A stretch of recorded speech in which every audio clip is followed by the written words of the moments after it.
अरूले चाहिँ कविता यसरी कसरी पढ्छन् जस्तो लाग्छ भन्दाखेरि त्यसरी नै भन्छु म। अनि त्यो पढेर भएपछि म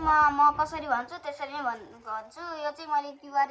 कोड स्क्यान गरेर भने हो है। यो चाहिँ होइन, अब चाहिँ भन्ने होइन। आधा भाग घामसित आधा जुनसित कति राम्रो हाम्रो झन्डा सूर्य चन्द्र गीत त्रिकोणमा निलो घेरा रातो भुइँमाथि सेता सूर्य तल राखी सेता चन्द्रमाथि हाम्रो झन्डा बनेको छ सूर्य चन्द्र गीत नेपालको गौरव यो नेपालीको जित पुर्खा हाम्रो वीर थिए विश्वासका धनी विजयको चिन्ह एउटा राखौ राम्रो भने यही झन्डा राखे उनले राख्न योग्य माथि उठाउँदै हिँड्छौँ हामी अझै माथि माथि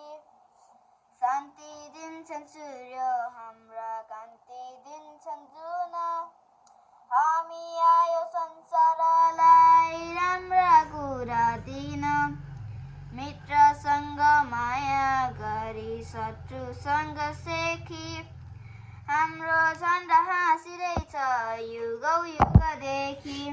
भन्नुहुन्छ दाजुले। तर म अब आज चाहिँ असली तरिकाले भनिदिन्छु ल। आधा भाग घामसित आधा जुनसित कति राम्रो हाम्रो झन्डा सूर्य चन्द्र गीत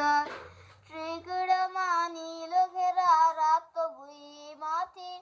सेता सूर्य तल राखी सेता चन्द्रमाथि हाम्रो झन्डा बनेको छ सूर्य चन्द्र गीत नेपालको गौरव भयो नेपालीको जित पुर्खा हाम्रा वीर थिए विश्वासका धनी विजयको चिन्ह एउटा राखौ राम्रो भने यही झन्डा राखे उनले योग्य माथि उठाउँदै हिँड्छौँ हामी अझै माथि माथि शान्ति दिन्छन् सूर्य हाम्रा कान्ति दिन्छन् जुन हामी आयो संसारलाई राम्रा कुरा दिन मित्रसँग माया गरी शत्रुसँग सेखी हाम्रो झन्डा हाँसिँदैछ युगौँ युगदेखि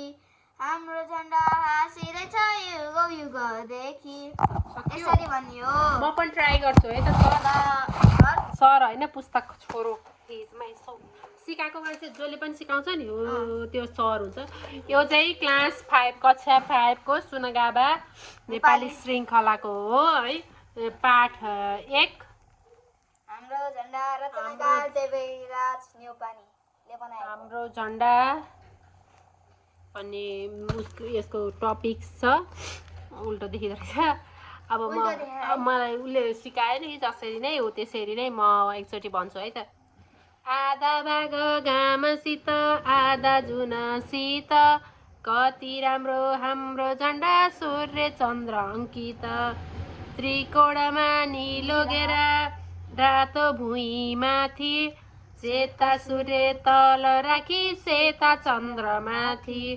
हाम्रो झन्डा बनेको छ सूर्य चन्द्र अङ्कित नेपालको गौरव हो नेपालीको जित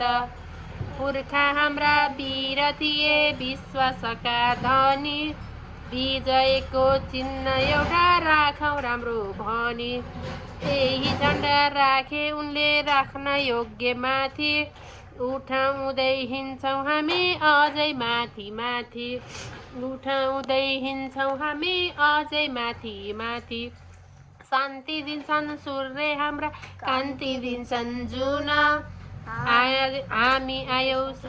संसारलाई राम्रा कुरा दिन मित्रसँग माया गरी शत्रुसँग सेखी हाम्रो झन्डा हाँसिरहेछ युगौँ युगदेखि हाम्रो झन्डा हाँसिरहेछ युगौँ युगदेखि। अब यसको चाहिँ अब यसमा भएको चाहिँ हामीले त्यो शब्दको अर्थ हुन्छ नि यो सूर्य चन्द्र अङ्कित भनेको के हो भनेर त्यस्तो छ है। सूर्य भनेको चाहिँ घाम हो। सूर्य भनेको चाहिँ घाम त्यहाँ आकाशमा आउने अनि चन्द्रकितको चाहिँ चन्द्रकित होइन के सर चन्द्र अङ्कित भनेको के चन्द्रकित भनेको चाहिँ चन्द्रमाको अङ्कित भएको अनि त्रिकोण भनेको चाहिँ तीन कुनै चुच्चो भएको के तीन चुच्चे भन्ने नि हुन्छ त्यसलाई अनि घेरा चाहिँ घेर्ने वा छेक्ने चिन्ह भएको अनि गौरव चाहिँ इज्जत सम्मान महान भएको हुनुको भाव चाहिँ गौरव हो अनि पुर्खा भनेको चाहिँ आफूभन्दा पहिलाको वंश बाबु बाजेहरू अनि वीर भनेको चाहिँ उत्साही र आँटिलो मान्छे साहसी व्यक्ति अनि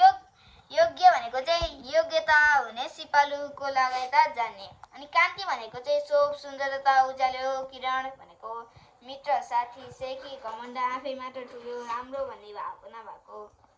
अनि युग भनेको चाहिँ ज्यादै लामो धेरै समयसम्म चाहिँ जनाउने शब्द के जुग जमाना हो यो चाहिँ क्लास 5 नेपाली सुनगाबा बुक पब्लिकेसन चाहिँ अब पब्लिकेसन चाहिँ मलाई थाहा छ ग्रीन बुक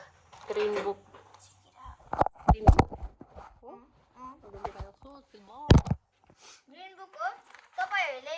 बुक किन्दाखेरि यहाँ क्यूआर स्क्यान गर्दाखेरि यहाँ त्यो युट्युब च्यानलमा गएर अनि यो